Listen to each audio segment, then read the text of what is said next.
Hello, welcome back. We have been working on this 50-foot Milwaukee Road single-door ribside boxcar. We have gotten a little bit further on it, and I thought we'd show you where we're at now and what we've got done and what we still have to do.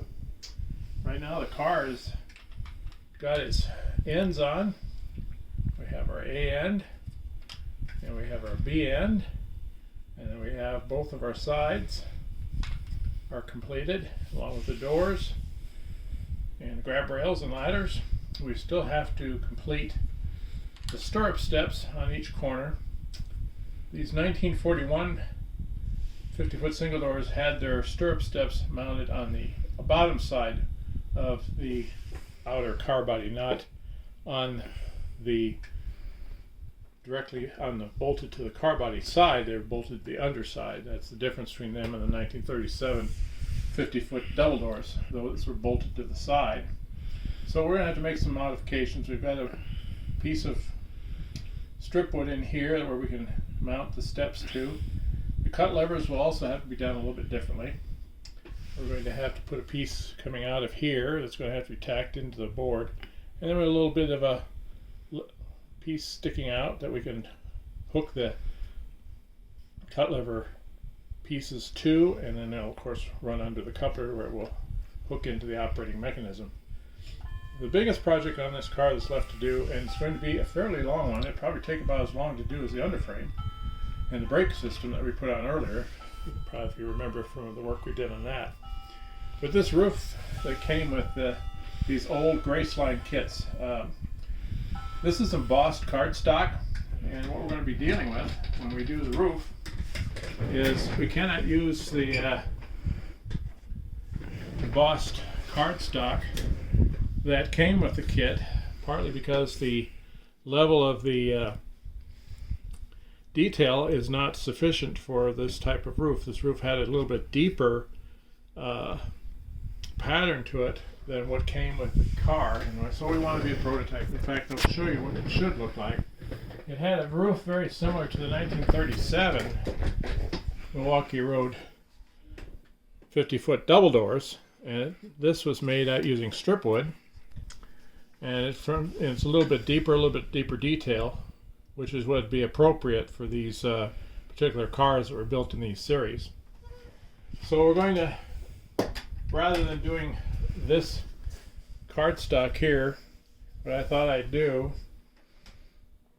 is we're going to get some fine thin cardstock and layer the strips down here, and then begin to put the major pieces on along with a smaller piece of wood. The difference between the roofs on the two cars was the 1937 cars had a small intermediate strip, whereas these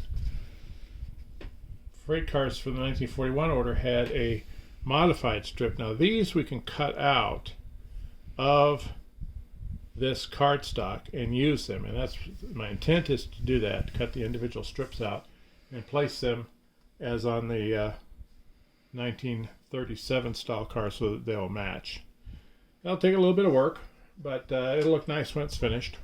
And then this is going to be, this particular car that I'm building is going to be one of the first 125 that were built in 1941. So it'll have a wood catwalk similar to what's on the 50-foot double door, and then it'll have a wood catwalk access places along with grab irons. And then we have a set of catwalk supports that we'll put in there, and that'll finish. When we finish all that, the model will be, for all practical purposes, finished as far as assembly, and then we're going to paint it. We're going to use the freight car red that Milwaukee Road used on these cars at the time they were originally delivered to the railroad from the shops. It's going to have the Milwaukee Road Route of Hiawatha type boxcar similar to the 50-foot double door. A sample of these cars, or a picture of these cars, exists really nicely in Morning Sun's Milwaukee Road Color Guide Volume 2, which was done by Doug Neiswanger. He did a really nice job cataloging some of these early Milwaukee Road cars, and that's what we're going to use as a source document for the colors as well as lettering and some of the details that are going to go on this car.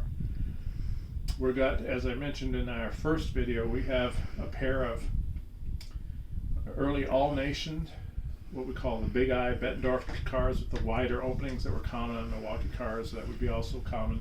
We found on these single door 50-foot rib sides. So when we get ready to put those on here shortly, we'll have the car a little further completed than it is now. This car is like the 50-foot double door that I built earlier. This car is going to end up on my 2-rail Milwaukee Road layout, and we will probably put it in a train. Most of these 50-foot single doors in later years were used for loads of appliances, tires, cigarettes, other bulky commodities that took up lots of space and didn't have a high tear weight. So because they were kind of limited in use. In fact, after a lot of the rebuilding in 1963, many of them went into hide service out of places like Austin, Minnesota, and Albert Lea, serving packing plants. And they haul the hides back to tanneries back east. But this particular car is going to be probably just hauling general freight. Many of them did that. Some did haul can stock. In fact, many of these 50-footers, single doors, were taken out in November, December 1958 and were converted to damage-free compartmentized freight cars and used for hauling canned goods. There were several canning plants up in the Milwaukee Road lines going north out of Milwaukee. In fact, in Green Bay, Wisconsin, had 2 large canning plants there, the Green Bay Canning and Larson's company. Both of them were canned vegetables of various kinds. Larson being the home of Fresh Like, which even to this day you still find Fresh Like products in grocery stores. But they had a lot of canned goods shipped out by Boxcar, both on the Northwestern and in Milwaukee. So it was a neat thing to watch these cars in service. But that's where we're at today with this project, and we're going to finish up putting the stirrup steps on, and then we're going to finish putting on the cut levers. And once we're ready with those, we'll go ahead and begin on the roof, and hopefully we'll be able to show you how that turns out here shortly. I hope you'll be able to tune in to us again and see how things are progressing. I hope you find this interesting, and we'll see you soon. Bye-bye.